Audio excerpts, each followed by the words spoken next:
1 Coríntios 15, verso 56. Você vai procurando aí em nome de Jesus. Temos aqui também na nossa Bíblia gigante.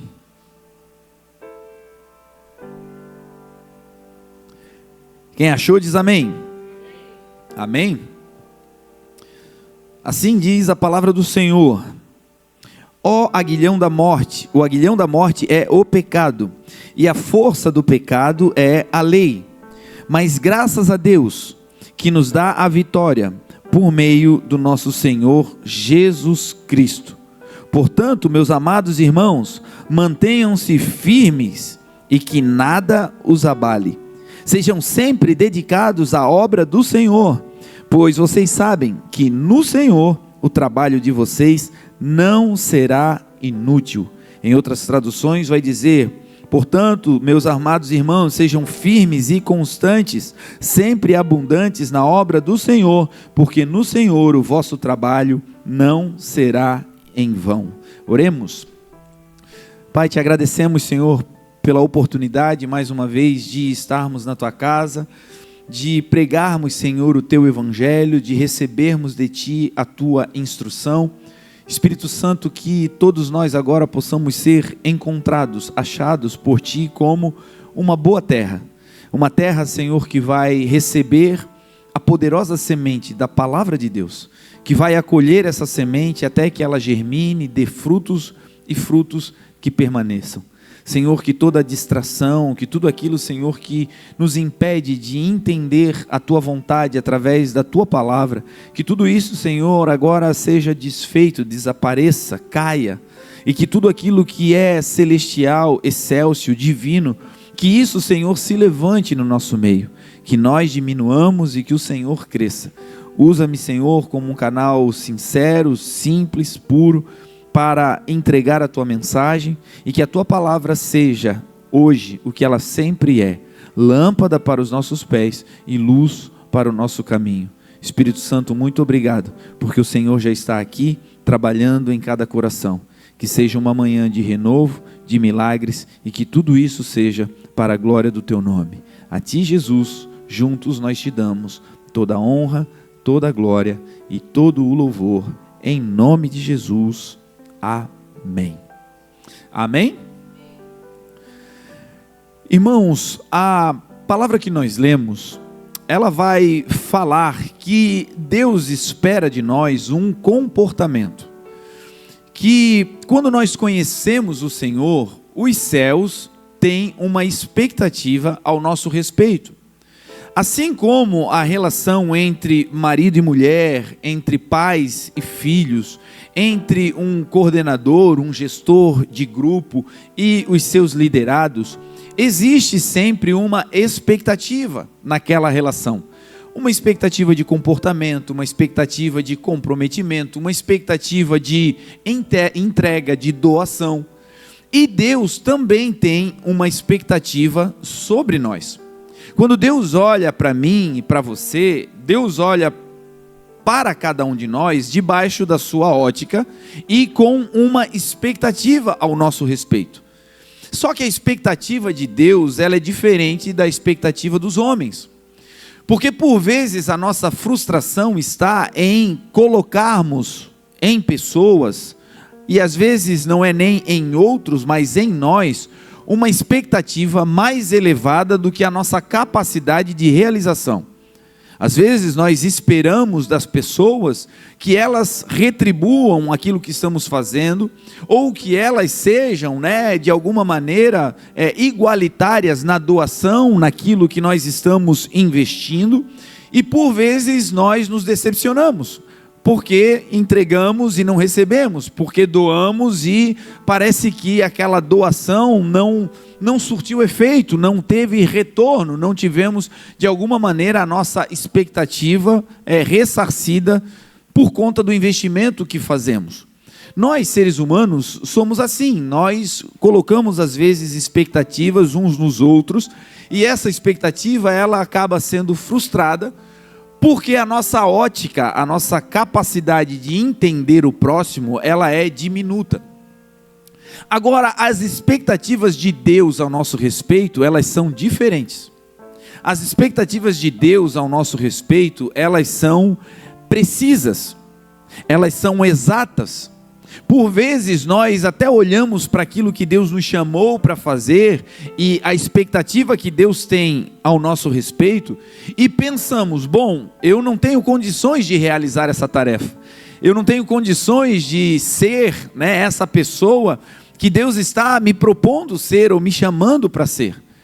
Isso é normal, é natural, porque sempre que Deus nos chama, Ele revela a sua expectativa através de um propósito. O propósito de Deus para mim e para a sua vida é a expectativa que Deus tem ao nosso respeito. E por vezes, a expectativa sempre é maior do que a nossa capacidade aos nossos olhos. Mas Deus não erra em depositar em nós a sua expectativa, porque Deus não vê como nós vemos. Deus não vê apenas a nossa capacidade intelectual, Deus não vê apenas a nossa força física, não.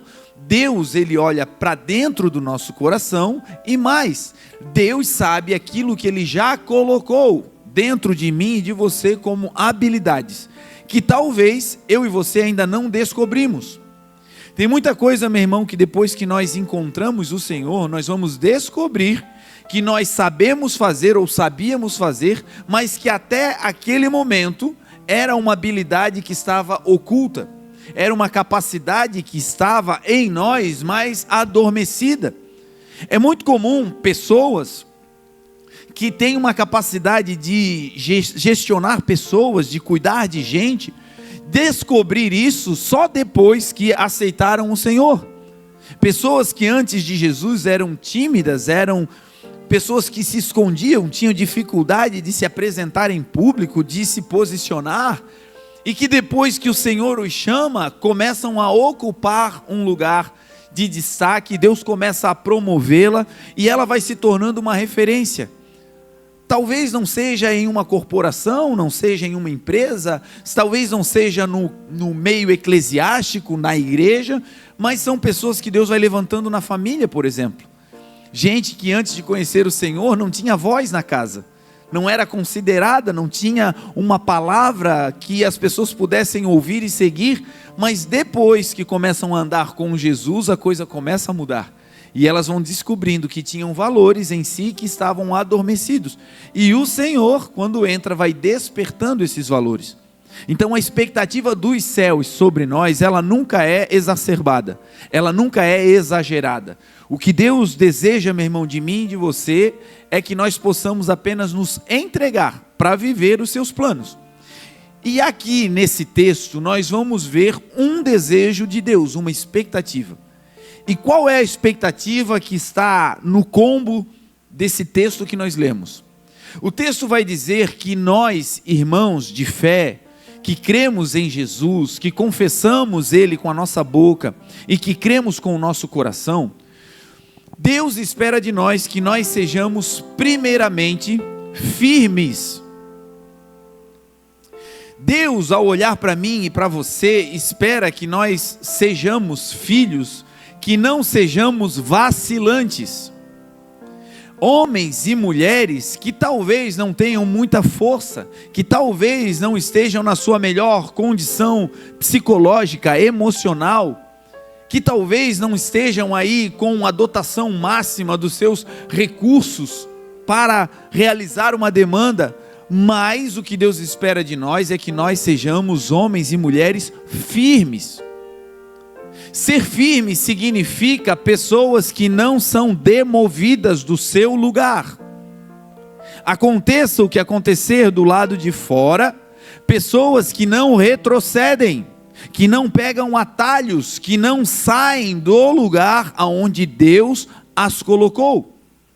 Quando Deus olha para mim e para você, a expectativa de Deus é que o mundo não possa nos mover, que nós não sejamos homens e mulheres inconstantes.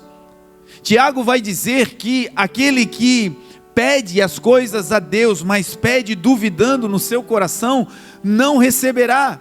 Porque a pessoa que duvida, ela é inconstante em tudo o que faz. Pessoas que um dia estão querendo ganhar o mundo e no outro dia estão querendo se esconder.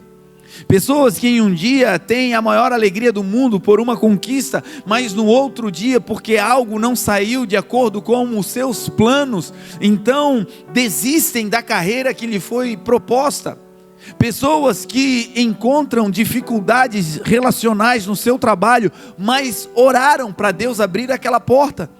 Pediram ao Senhor que Deus lhes colocasse de novo no mercado de trabalho e ali pudesse se fixar, mas por conta de problemas que acontecem lá, facilmente são demovidos. Pessoas que estão em uma igreja, em um núcleo de estudo, de ensino, mas por conta de dificuldades com pessoas, acabam saindo, se movendo do lugar, por conta de não estarem firmados, não conseguirem ser inabaláveis, por conta das coisas que acontecem à sua volta e tomam decisões que lhe levam para um outro lugar. Algumas pessoas se movem não é apenas de um ambiente físico como a igreja, a escola, o trabalho, mas se movem de uma região geográfica onde Deus os plantou.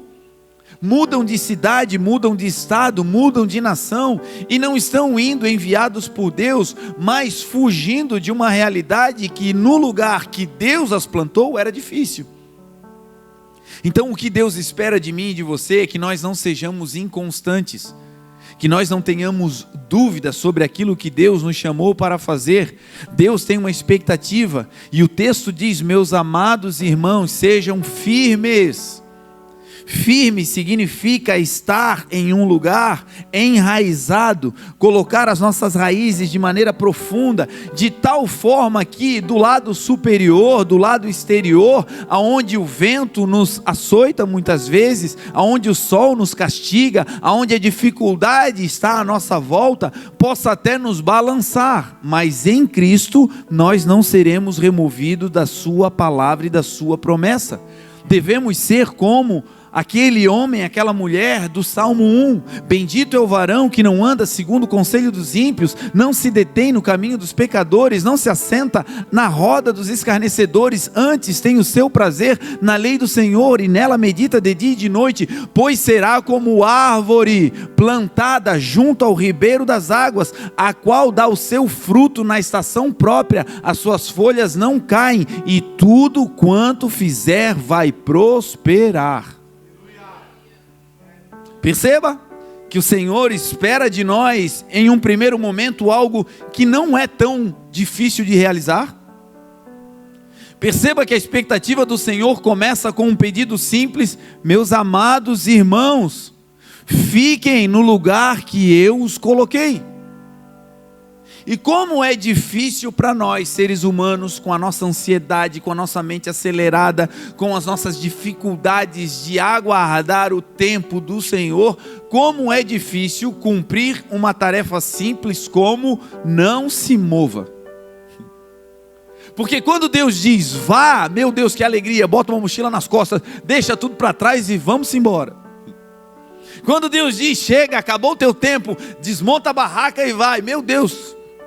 A maioria de nós é ávido por movimentos, mas como é difícil quando a palavra de Deus é simples e pura assim, dizendo, fica aí. Como dói não fazer nada. Como dói ter que ficar aguardando, e aí vem as nossas orações, que eu creio que elas vão assim para um departamento no céu, daquelas que o Senhor passa os olhos em cima, mas elas ficam depositadas sem o Senhor levar em consideração. Senhor, aonde tu estás que não estás vendo o meu sofrimento? Senhor, faz algo, Senhor, me retira, me move. Deus olhando e dizendo, não, essa prova, essa luta, esse vento, essa escassez, não são para a tua morte, mas para te ensinar a lançar raízes mais profundas, de onde você vai beber de uma água pura, que eu vou te dar, vai te nutrir, e nesse lugar você vai se fortalecer, e uma vez fortalecidos, você vai dar frutos que vão alimentar outros. Então a expectativa dos céus começa com fiquem, sejam firmes. A palavra do Senhor diz, determinando você algum negócio, fazendo você um voto, não se mova, Não ande de um lado para o outro, determinando você algum negócio, seja firme. Uma vez que fez um voto, fica firme nesse voto. Uma vez que Deus te deu uma instrução, permaneça nessa instrução. Muitos de nós estamos esperando Deus falar, esperando que Deus fale. Senhor, o Senhor não fala mais comigo. Senhor, eu preciso de uma nova instrução. E muitas vezes o silêncio do Senhor não é um silêncio de quem não deseja falar, mas é um silêncio daquele que já deu toda a instrução necessária para aquele momento da vida.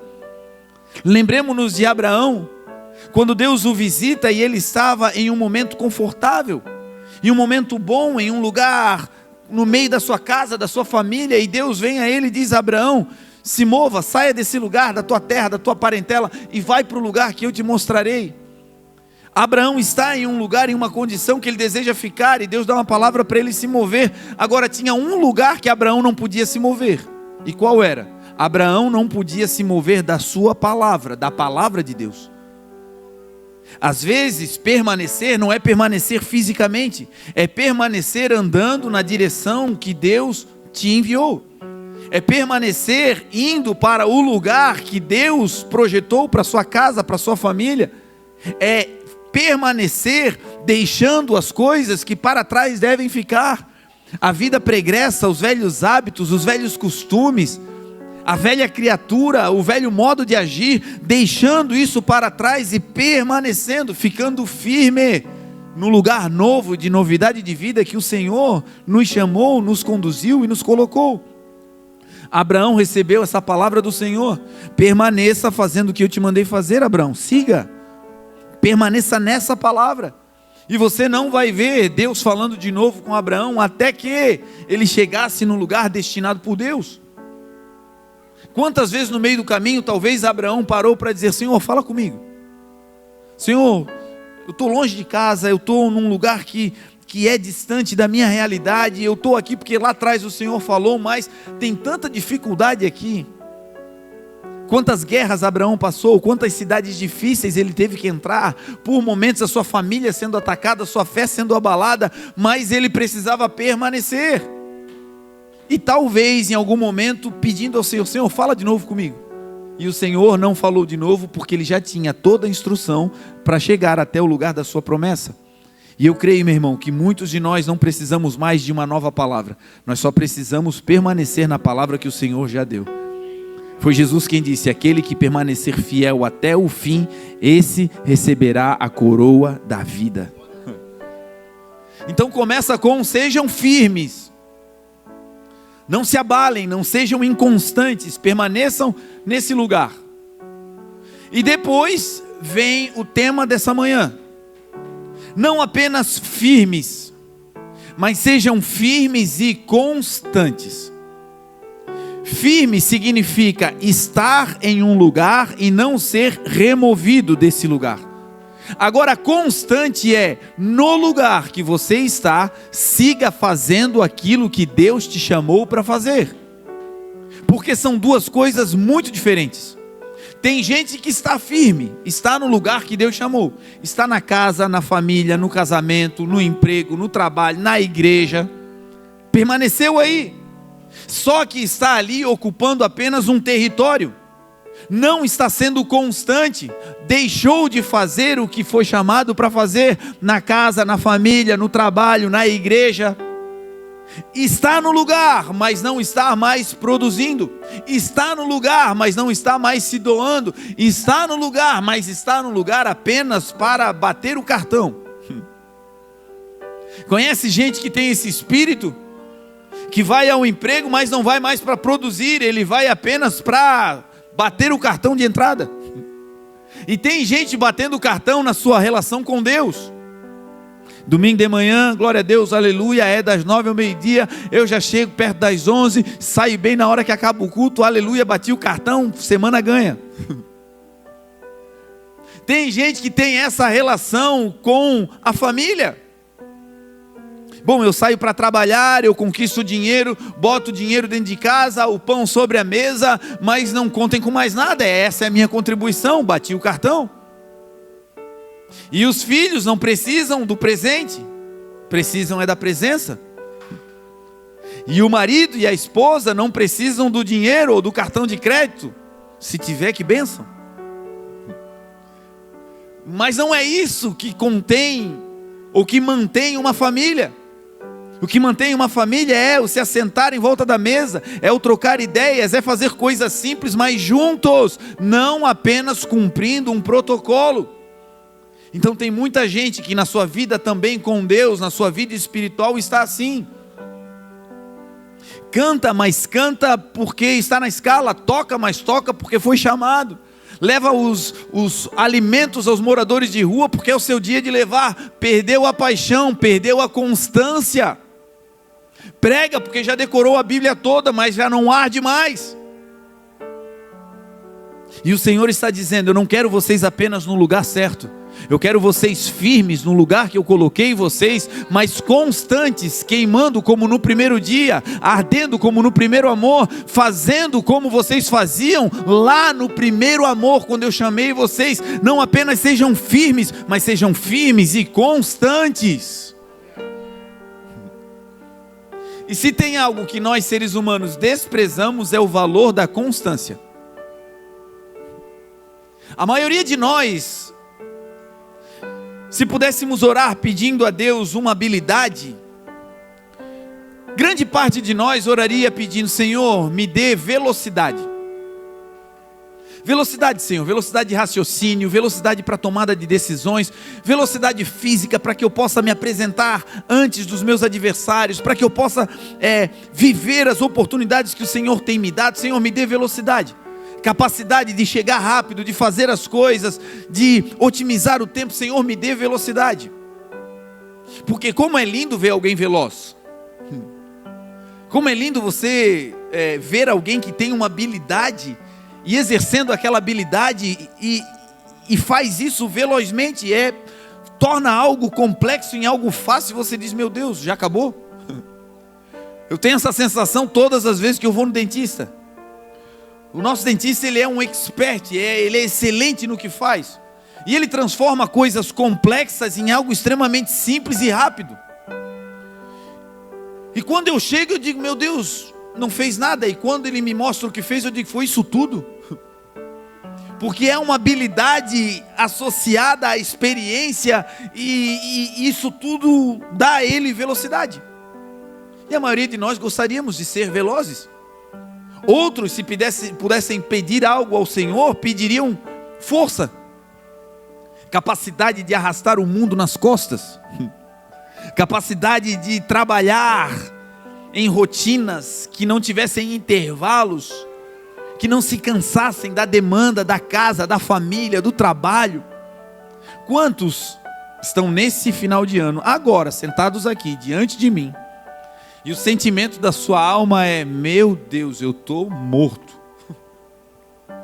Senhor, que semana foi essa? Que mês foi esse? Meu Deus, que ano é esse, Jesus? Não acaba mais. Hoje comecei a conversa com um amigo meu de anos, e ele me disse: estou sobrevivendo. E o que é isso? Estou sobrevivendo, está bom, está celebrando a vida. Mas é alguém que está lutando para estar vivo. E como é bom receber uma força extra, como é bom ser forte para não se abalar diante das intempéries da vida. Agora, a maioria de nós desprezamos o valor da constância. A constância, meu irmão, é algo que num primeiro olhar não parece ter grandes efeitos. Pessoas constantes são pessoas que são fiéis à sua rotina. Gente simples, normalzinha, que você vê todos os dias fazendo as mesmas coisinhas. E você olha e no primeiro momento não vê nelas progresso aparente. Todo dia, no mesmo horário da manhã, lendo a sua Bíbliazinha, aqueles 3 capítulos por dia, todo dia. Não parece que se transformou um doutor, um PhD, um honoris causa da teologia. Não, está todo dia ali no cantinho lendo os seus versículos, todo dia. E quem olha, observa a constância, mas não consegue ver os frutos num primeiro momento. É aquela pessoa que no ano passado disse: esse ano eu vou entrar na academia, vou levar o negócio a sério e vou voltar para o meu manequim, vou voltar para minha calça 42. Vou voltar, agora esse ano acabou, esse ano eu vou entrar no ritmo. E aí começou janeiro e disse: não, fevereiro eu pego, fevereiro. Aí chegou fevereiro, bom, fevereiro também a gente ainda está em clima de festa, o mundo ainda está aí todo avacalhado. Não, março é top. Bom, março já está esfriando, vamos esperar chegar o meio do ano, que é meio do ano, 6 meses. Em 6 meses eu mudo a minha vida. E agora está pensando, graças a Deus, está acabando o ano que vem eu pego. Aleluia. E aí você pega a foto, nós estávamos vendo a pastora Vanessa me mandou as fotos do aniversário da igreja do ano passado. E nós vamos fazer, um mural com os aniversários de cada ano. Então você vai vir na festa de aniversário, nós vamos tirar uma foto sua. E aí vai ficar ali, comprovado como é que você estava no final de 2025. E aí no ano que vem você vai passar naquele mural e vai ver: meu Deus, 2024 eu estava acabado, Jesus, aleluia. Mas 2025 deu uma melhoradinha, 2026, olha aí, tô legal. Pelo contrário, também Deus vai puxar sua orelha, se você vai se avacalhando durante o tempo, né? Vai ficar difícil. Mas ela me mostrou algumas fotos e é impressionante, quando você olha, foto de alguns irmãos do aniversário do ano passado e de como essas pessoas estão agora.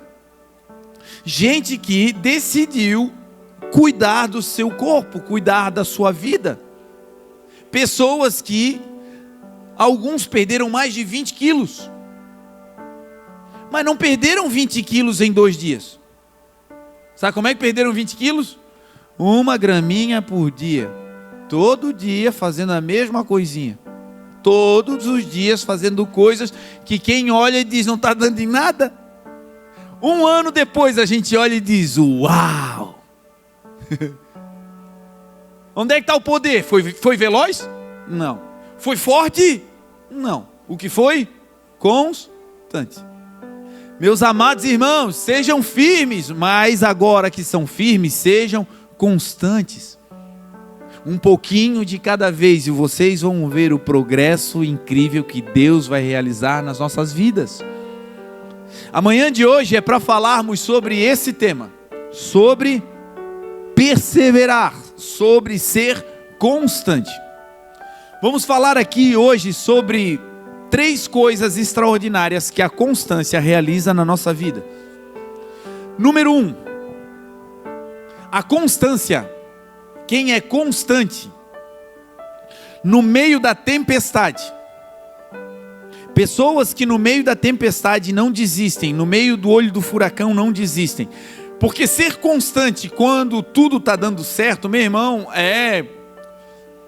não vamos dizer que é fácil, mas é favorável. Jogar num time que está ganhando, todo mundo quer. Entrar num lugar que está dando certo, meu Deus, é uma bênção. Porque o lugar empresta valor a gente. Fazer parte daquele time agrega status. Agora, difícil é entrar em um time que está tomando só goleada. Difícil é ser parte de uma família que está em crise. Difícil é ser constante no meio de um casamento que está em frangalhos. Mas o poder de Deus se aperfeiçoa justamente aí, quando nós somos constantes nas dificuldades. Então o primeiro ensino dessa manhã é: se nós formos constantes no meio da tempestade, se prepare, porque em pouco tempo nós vamos navegar em águas tranquilas. A Bíblia conta a história do dia em que Jesus dá uma ordem aos discípulos e manda eles entrarem em um barco. A primeira tarefa dos discípulos era ser firme. Por quê?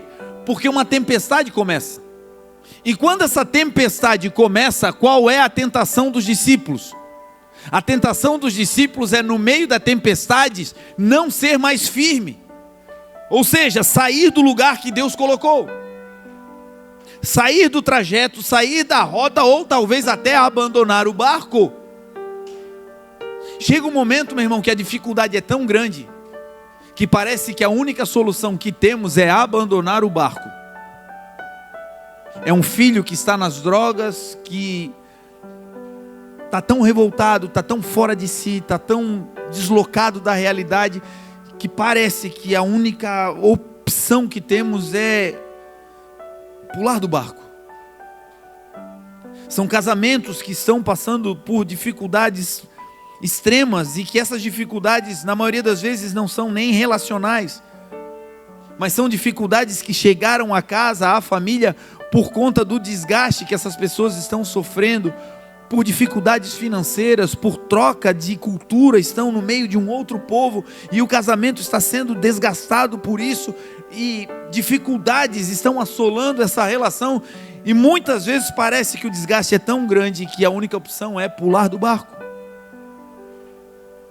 Pessoas que acreditaram, que depositaram a sua esperança em Deus, mas foram machucadas, traumatizados pelos homens, pela religião, pela igreja. Igreja não o corpo místico de Cristo, mas igreja é o CNPJ, uma congregação, um pastor, uma pastora, um líder. E quando você olha para aquela situação, seu coração se entristece, e a vontade no meio dessa tempestade é pular do barco. Chega de igreja, chega de fé, chega. Dei o meu coração, dei a minha fé genuína, dei a pureza da minha inocência no que tange a relação com Deus, e fui usurpado, fui ferido. E talvez o seu coração, com dores, para tentar estancar essa dor, se inclinou a pular do barco, sair da comunhão, desistir da fé. E algumas pessoas estão vivendo esse período da vida, um período onde a tempestade está assolando o barco. O texto diz que quando esses discípulos entram no barco, um vento contrário vem contra a vida deles.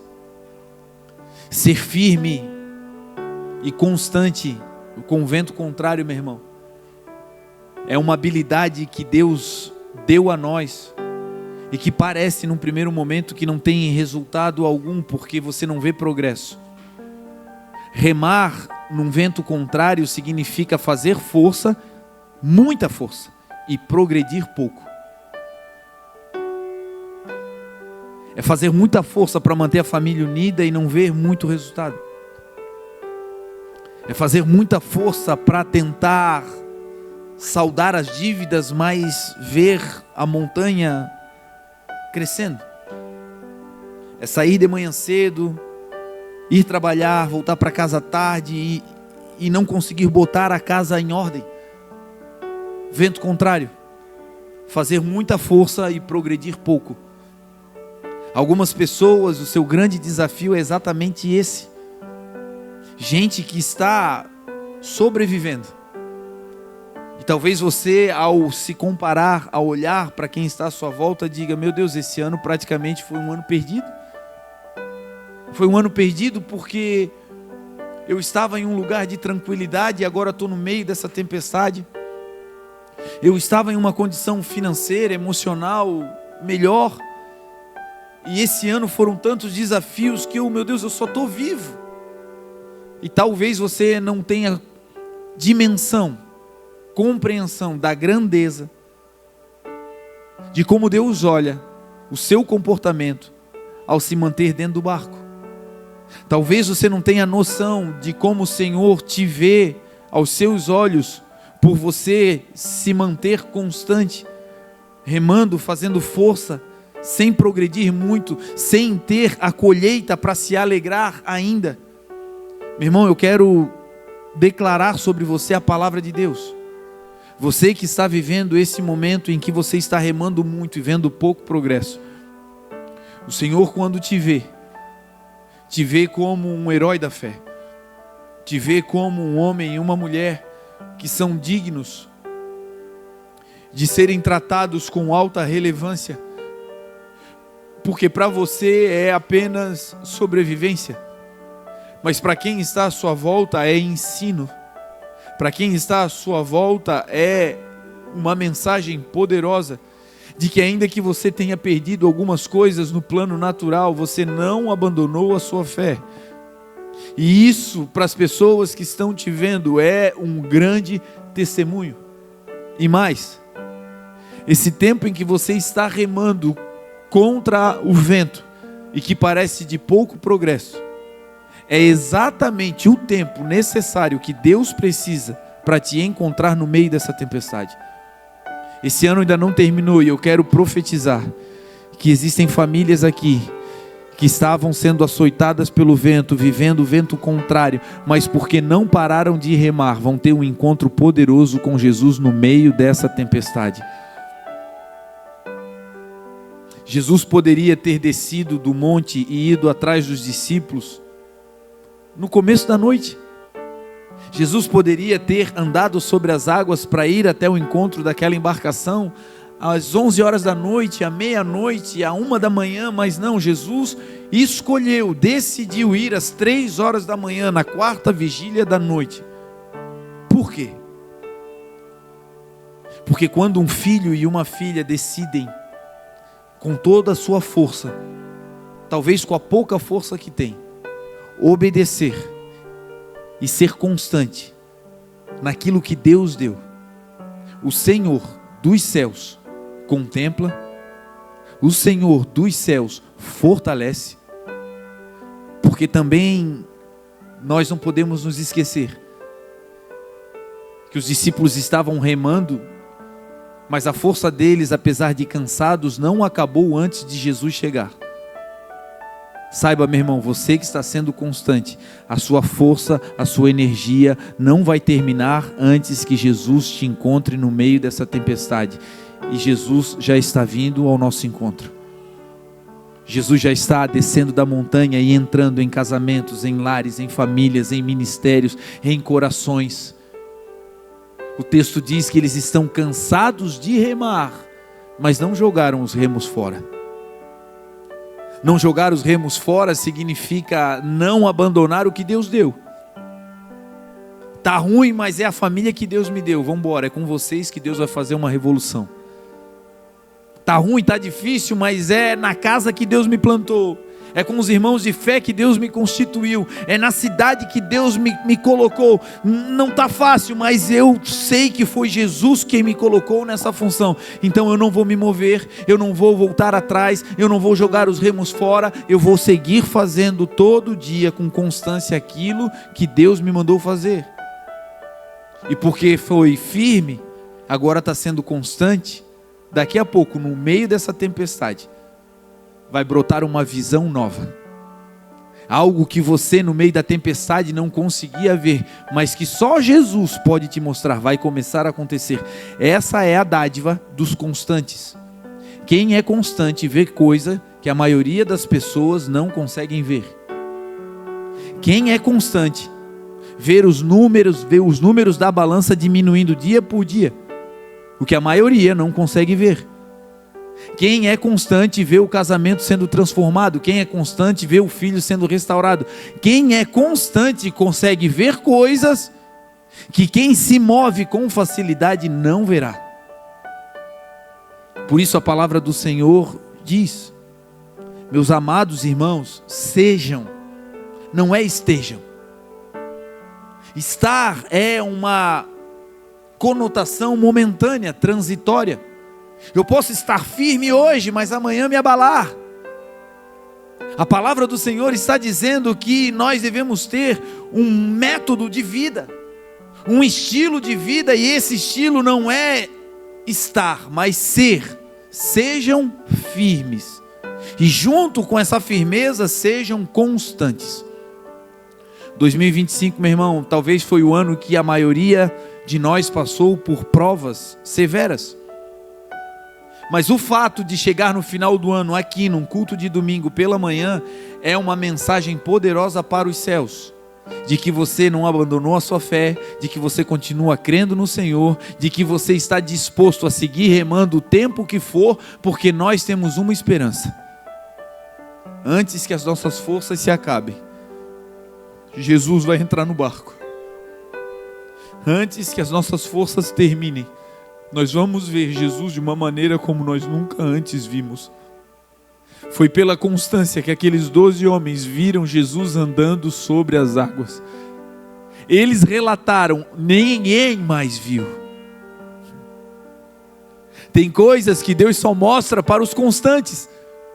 Não é porque é forte, não é porque é rápido, não. Tem coisas que nós vamos ver simplesmente pela constância.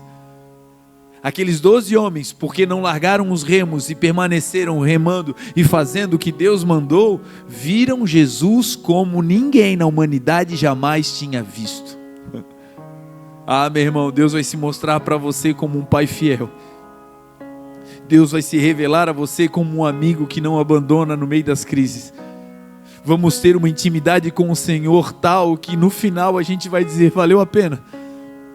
Parecia tudo perdido, parecia que nós não teríamos condições de avançar, mas o Senhor fez a revolução e mudou a história. Ele veio caminhando, entrou no barco. O texto diz que antes de entrar no barco, esses homens constantes estavam amedrontados. E aqui vale um parênteses. Constância é fazer o que Deus te mandou fazer, debaixo de qualquer condição emocional ou física. Ser constante não significa não ter medo. Ser constante não significa não sentir em algum momento dificuldades. Pelo contrário, o valor da constância está exatamente aí. No meio da tempestade seguir crendo, no meio da tempestade seguir fazendo, no meio da tempestade seguir acreditando. Mas o texto diz que os discípulos estavam constantes remando, cansados, entretanto, com medo. É possível estar fazendo algo que Deus mandou fazer, mas pensamentos brotando no coração dizendo, meu Deus, será que vai dar certo? Olha, foi Deus que mandou, mas será que eu vou chegar no destino? Meu Deus, eu não sei se eu vou ter força. Senhor, essa é a minha última oportunidade, esse é o último dia, Senhor, faz algo por mim. E um medo bater. Agora, o medo não pode paralisar alguém que é constante. Quem é constante, meu irmão, vai chorando, vai com medo, vai contrariando a multidão. Quem é constante vai pela fé. O justo viverá pela fé, e se ele retroceder, a minha alma não tem prazer nele, diz o Senhor. Nós, porém, não somos daqueles que retrocedem para a perdição da alma, mas nós somos daqueles que perseveram. Nós somos daqueles que avançam. Então o Senhor está nos chamando a vivermos um fim de 2025 em avanço, em progresso, perseverando, ainda que com medo, ainda que com choro. A palavra do Senhor diz, o salmista declarou, que aquele que leva a preciosa semente, andando e chorando. Tem gente que está fazendo o que Deus mandou fazer, mas está fazendo chorando, está fazendo com dores, mas não parou de fazer. O salmista diz, aquele que leva a preciosa semente, andando, ele vai lançando e vai chorando. Talvez o movimento é ambíguo, a esperança do lançar a semente, com o movimento de limpar o rosto para poder prosseguir, mas nisso de lançar, limpar a visão e prosseguir, ele segue na constância, e a Bíblia diz que ele vai andando e chorando, mas voltará sem dúvida, trazendo consigo seus moles. Vai andando e vai chorando, mas vai triste, mas vai com medo, mas vai.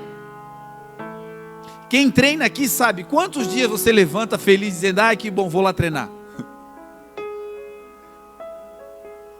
Quem está no tratamento médico sabe, meu Deus, que bênção. Ai meu Deus, mais um dia, vou lá para o tratamento. Não, é terrível. Mas vai por quê? Vai porque tem esperança que o tratamento vai dar certo. Vai porque tem esperança que Deus vai honrar. Vai porque tem esperança que na constância vai vencer o mundo. E esses somos nós, irmãos.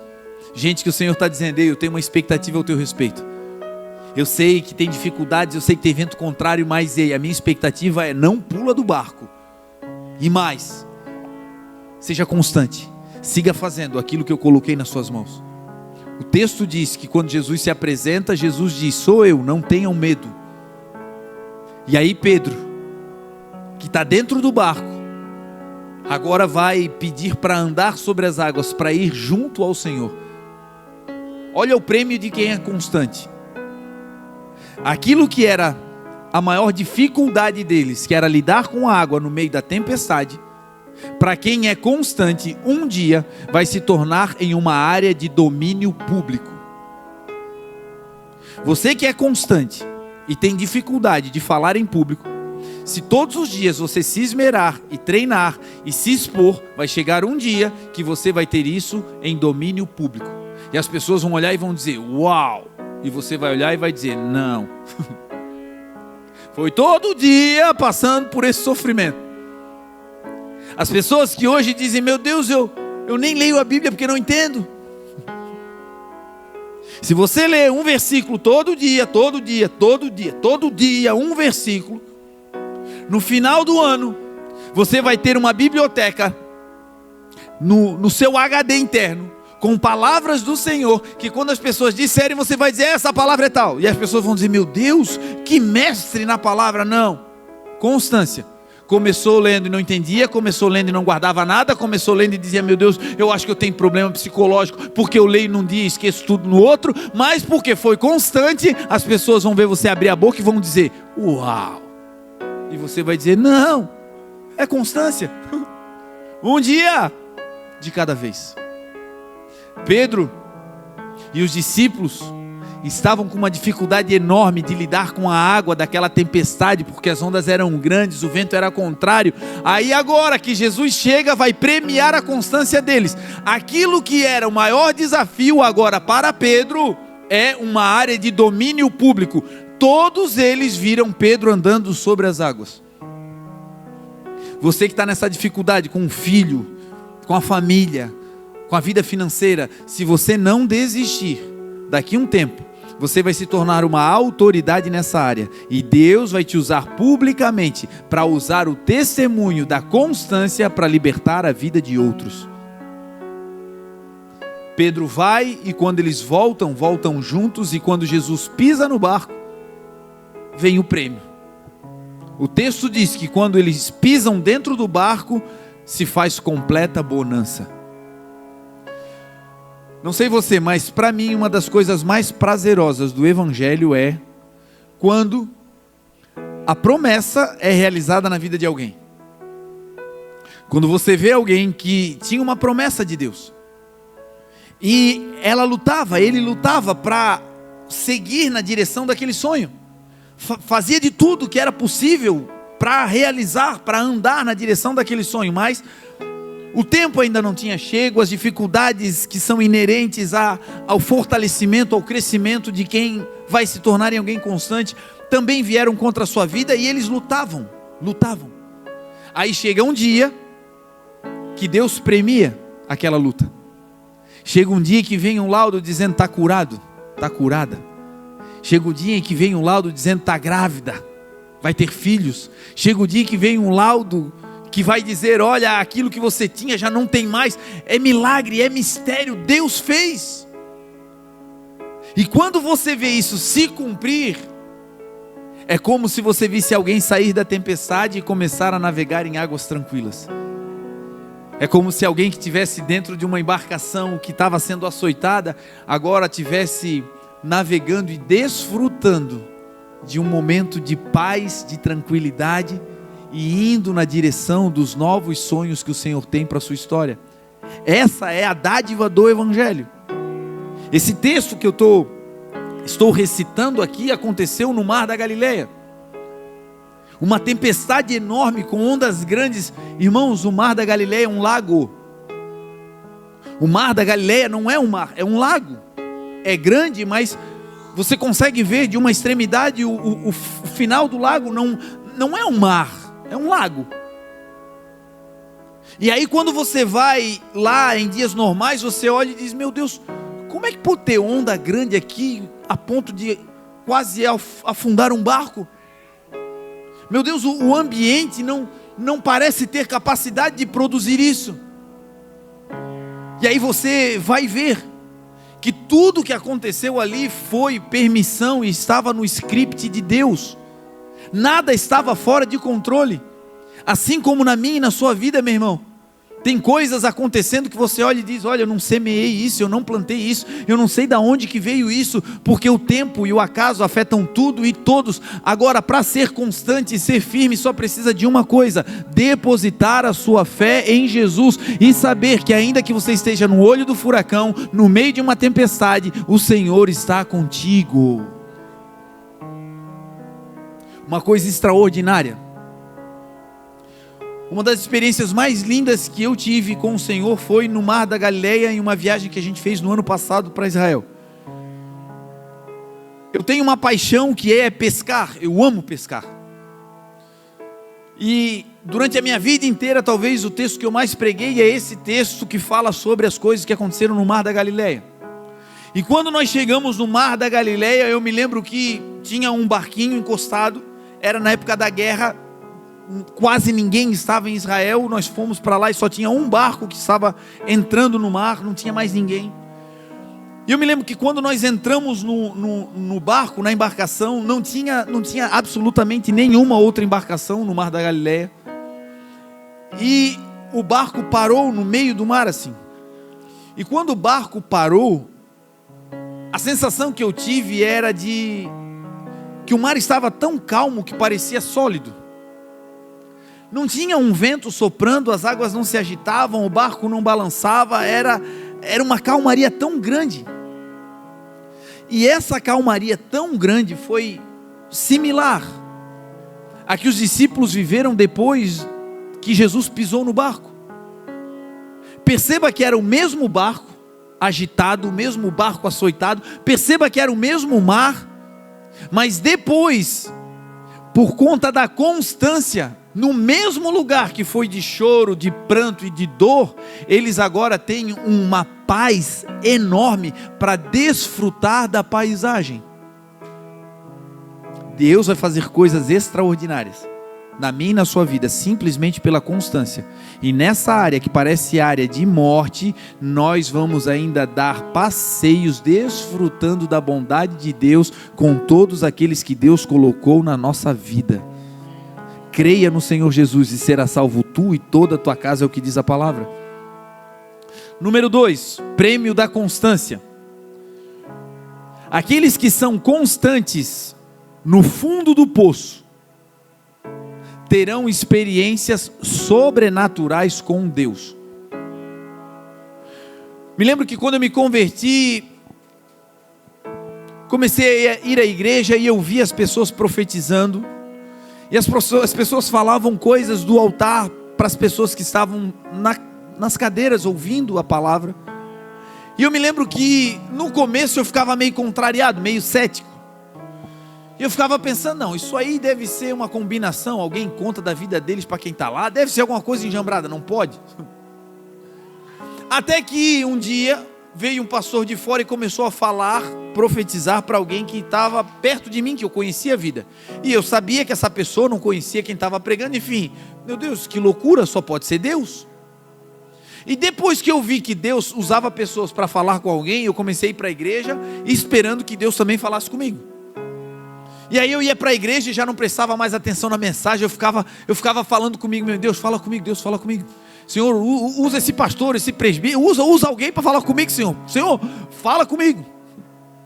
E eu me lembro que eu fiquei durante muito tempo indo à igreja para tentar receber de Deus uma mensagem. E eu me lembro que o dia que Deus falou comigo foi um dia que eu não tinha nem me programado para ir na igreja. Era um culto de casais, a Grazi tinha ido para o culto, tinha ido sozinha, eu tinha ido trabalhar, dar treino. Acabou o meu treino, eu pensei, bom, vou para casa, estava de uniforme, de bicicleta, mochila nas costas. Eu digo, não, nem vou, porque no culto de casais o pessoal dá uma arrumadinha, vai todo mundo bonitinho, eu estou todo avacalhado, nem vou. Aí eu pensei, não, eu vou, mas não vou entrar, vou ficar só ali na porta. E aí eu olhei e digo, não, eu vou entrar, mas não vou ficar junto com todo mundo, vou ficar aqui no fundo para não destoar.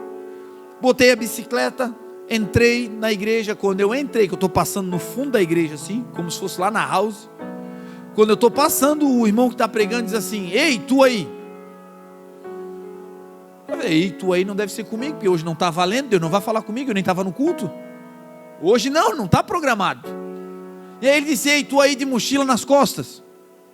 Quando falou de mochila nas costas, eu olhei para ele, e todo mundo estava na igreja olhou para trás. Então ficou aquela cena, eu olhando para ele e todo mundo olhando para mim. Aí ele falou assim: vem aqui, Deus quer falar contigo. Aí, irmãos, aí não tem mais se é horário ou não é horário. Aí não tem mais é ou não é. Meu Deus, era o sonho se realizando. Eu já fui chorando. Fui chorando pelo meio do caminho. Quando eu cheguei no meio do caminho, ele olhou para a Grazi. Estava no meio das pessoas, assim, nunca tinha visto a gente na vida. Olhou para a Grazi e disse: ei, tu, vem aqui. Deus quer falar com vocês dois juntos. Irmão, pensa no perigo disso. Pensa, meu Deus, que perigo. E aí veio a Grazi, e aí nós nos juntamos ali, e ele começou a profetizar, falando sobre coisas que Deus iria fazer na nossa vida, e que como nós iríamos viver, e as nações que nós iríamos, enfim. Naquele dia, Deus falou coisas que a gente está vivendo hoje. Agora, como foi que Deus me surpreendeu? Eu me lembro que quando nós nos convertemos, nós estávamos assim, vivendo os melhores dias da nossa vida. Financeiramente, nossa vida andando, a minha carreira decolando, meu Deus, era uma bênção. E aí eu me converti, e comecei a entender os tesouros do reino de Deus, que são diferentes dos tesouros da terra. E quem já passou por isso sabe, que o primeiro momento é um momento em que você parece que se joga de um avião sem paraquedas, é uma loucura. Deus começa a dizer: não, isso não faz mais parte da tua vida, abre mão, isso aqui não tem mais a ver contigo, doa, isso aqui não tem mais a ver, sai daí. E você diz: meu Deus, Senhor, quantos já passaram por isso? E parece que você está em queda livre, parece que você está em uma queda vertiginosa. E aí nós estávamos justo nesse momento de desprendimento e doando as coisas para viver as coisas do Senhor. E ali Deus vem e começa a falar. Anos depois eu fui entender que se Deus não tivesse me levado àquele momento de limite, de dificuldades, as coisas que Deus estava fazendo na minha vida, talvez eu daria crédito à minha capacidade. Sabe por que Deus permite que muitas vezes a gente vá no fundo do poço? Para que quando Ele realize a obra, nós tenhamos certeza que nós não podemos roubar a glória dEle, porque foi somente Ele quem fez. A Bíblia conta a história de um homem chamado Gideão. Esse homem estava vivendo um período de 7 anos junto com a nação de Israel, aonde Deus entregou a nação por desobediência na mão dos midianitas, dos amalequitas. Eles vinham no período da colheita e roubavam tudo. O texto diz que eles vinham como gafanhotos, destruíam tudo, matavam os bichos, se acampavam, tiravam tudo que o povo de Israel podia ter no momento da colheita. E aí o texto diz que um dia esse homem, Gideão, ele está dentro de um buraco, escondido, com medo dos adversários, e ele está ali malhando trigo dentro de um buraco, dentro de uma cova. E o texto diz que nesse dia que ele está numa cova, 7 anos de dificuldade. Não eram 7 meses, não foram 7 dias, não foram 7 semanas, foram 7 anos plantando e não podendo colher, cuidando dos animais, e na hora de poder usufruir do alimento, os inimigos vindo e roubando. 7 anos de queda. Nesses 7 anos de queda, ele está dentro de um poço. Ele está fazendo o que ali? Ele tem trigo, e ele tem um buraco. Ele não tem uma eira para poder malhar o trigo, ele só tem um buraco, ele tem um lagar. Então ele se enfia naquele buraco e faz o que ele pode fazer. Perceba a grandeza de Gideão. Estava dentro do buraco porque tinha medo. O seu povo estava sendo atacado por 7 anos, derrota. Ele vai dizer que a família dele é a menor da tribo de Israel, e a tribo dele em Israel era menor, mas ele era da família mais humilde da tribo, pobre, sem dificuldade, sem condições de acessar. Tudo que você vê em Gideão era negativo, e ele estava no fundo do poço. Agora, qual é a virtude de Gideão? Constância. Durante 7 anos, tinha um buraco, se escondia ali dentro e cuidava de levar alimento para sua casa dentro de um buraco. Com medo, derrotado, mas Deus, quando vem, o pega trabalhando no fundo do poço. Tem gente que está sendo fiel nesse lugar, no fundo. Num lugar raso, num lugar onde não tem ajuda humana, num lugar onde você não tem muita visão. A única coisa que resta no fundo do poço é olhar para cima. A única coisa que resta no fundo do poço é olhar para o céu e esperar que do céu venha algo. E o texto diz que nesse dia, pela fidelidade, pela constância dele no fundo do poço, os céus mandam um anjo para falar com ele. Olha a experiência sobrenatural que esse homem vai ter porque foi fiel no fundo do poço. Vai conversando com quem está à sua volta e você vai ver que as maiores experiências sobrenaturais, sensoriais que elas tiveram, foram nos momentos de maiores dificuldades da vida. Gente que quando foi para o hospital e entrou em coma, e ali teve um encontro com Deus. Gente que em um acidente gravíssimo, Deus se revelou com a sua mão forte o guardando. Pessoas que tiveram filhos acometidos por doenças severas e que do nada foram visitados e o diagnóstico que era de morte foi revertido para a vida. Pessoas que estavam vivendo um caos econômico terrível e que de repente foram ajudadas, auxiliadas por Deus com o envio de uma ajuda, de um irmão, de um amigo que foi lá e disse: olha, eu estou aqui te fazendo essa doação, essa oferta em nome de Deus, senti de te ajudar, de te abençoar, e aquilo veio como um bálsamo do céu. Pessoas que viveram grandes coisas com o Senhor, mas que para vivê-las, precisaram ser constantes no fundo do poço. Talvez o teu grande desafio, meu irmão, seja pensar que o fundo do poço é o final da vida, e não é. O fundo do poço é apenas um lugar preparatório para ter uma grande experiência com Deus. Ninguém se joga num poço. Ninguém de maneira natural deseja viver uma vida de derrota. Mas os poços da vida estão aí. E para quem é constante nesse lugar, de repente vai levantar a cabeça e vai ver uma mensagem do céu falando consigo. Foi no fundo do poço que Gideão ouviu quem ele era de verdade. O desafio da constância é que muitas vezes, fazendo o que a gente está fazendo, o inimigo tenta tirar de nós a nossa identidade. Se você está fazendo o seu melhor, por que não dá certo? Se você está se esforçando e fazendo o que Deus mandou fazer, por que não vê resultado? Jesus jejuou 40 dias. E no final desse jejum, o inimigo veio e disse: se tu és o Filho de Deus. Jesus estava metaforicamente no final de uma jornada, no fundo de um poço não emocional, mas físico. Seu físico degradado, a sua capacidade de resistência completamente se esvaiu. E ali o inimigo se apresenta e, para tentar minar a constância de Jesus, o que o inimigo diz? Se tu és o Filho de Deus, ou seja, se tu és quem tu dizes que és, por que estás passando pelo que estás passando?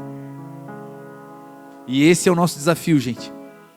Saber que o fundo do poço não é um lugar onde a nossa identidade é retirada. Pelo contrário, é onde Deus afirma a nossa identidade.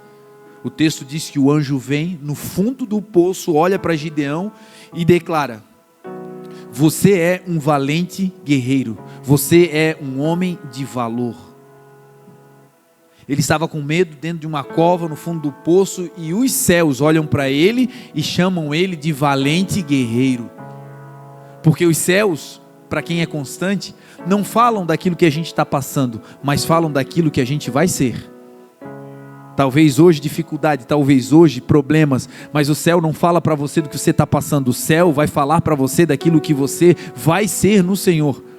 A tua família será uma bênção, a tua casa será restaurada, tua vida financeira será abençoada. Por isso a palavra do Senhor diz: as coisas velhas, meu irmão, vão ficar para trás, e no Senhor tudo será renovado. Assim como Cristo ressuscitou dentre os mortos pela glória do Pai, assim também nós vivamos em novidade de vida. Para quem é constante, no olho do furacão ou no fundo de um poço, é ali, nesse lugar de extrema dificuldade, que o Senhor libera a sua palavra. Naquele dia que eu entrei na igreja, o que me fez receber a palavra de Deus foi uma coisa. Não foi ter chegado cedo para ser veloz, não foi ter suportado algo gravíssimo para ser forte, não, foi simplesmente a constância de ir para a igreja. Ali Deus me entregou o mapa, ali Deus disse quem eu deveria ser e quem eu seria nele. Ali Deus disse que eu estaria fazendo hoje, há anos atrás, quando me encontrava no fundo de um poço. E hoje o Senhor está dizendo para mim e para você: ei, não desanima, segue andando, segue marchando, segue firme. Talvez você não esteja vendo um grande progresso, mas os céus estão te vendo. Talvez você não esteja vendo coisas enormes acontecendo, mas o fato de você estar aqui hoje é para Deus uma mensagem: Senhor, eu não estou fazendo muito, eu não estou tendo a melhor da minha força, da minha performance, mas Senhor, conta com a minha constância. Ainda que chorando, Senhor, conta comigo. Ainda que sangrando, Senhor, pode contar comigo. Ainda que com meus celeiros vazios ou no fundo de um poço, Senhor, pode contar comigo. Ah, meu irmão, em pouco tempo o Senhor vai te tirar desse lugar raso e vai te levar para um lugar de proeminência. Quando Deus tira Gideão da cova, o texto diz que Deus vai falar para Gideão: esses inimigos que você está vendo, você não os verá mais, porque eu vou te dar autoridade tal, que você vai derrotar esse poderoso exército, como se eles fossem um só homem. Sabe o dia em que Deus vira a chave e que anos de derrota se transformam em júbilo? É isso que no meu espírito eu sinto que está prestes para acontecer. Sabe aqueles momentos em que você olhava, sonhava e dizia: meu Deus, Deus está fazendo, e o desejo de Deus faz com a gente. É esse o desejo do Senhor ao entregar essa mensagem para mim e para você nessa manhã. Pela sua constância, pela sua firmeza, por você ter se posicionado e não ter retroagido, te prepare, porque os melhores dias da sua vida estão para começar em nome de Jesus. E tudo isso não é porque fomos fortes, nem porque fomos velozes, é porque nós vamos e seremos constantes para a glória de Deus. Você crê nessa mensagem? Se coloque de pé em nome de Jesus, vamos orar.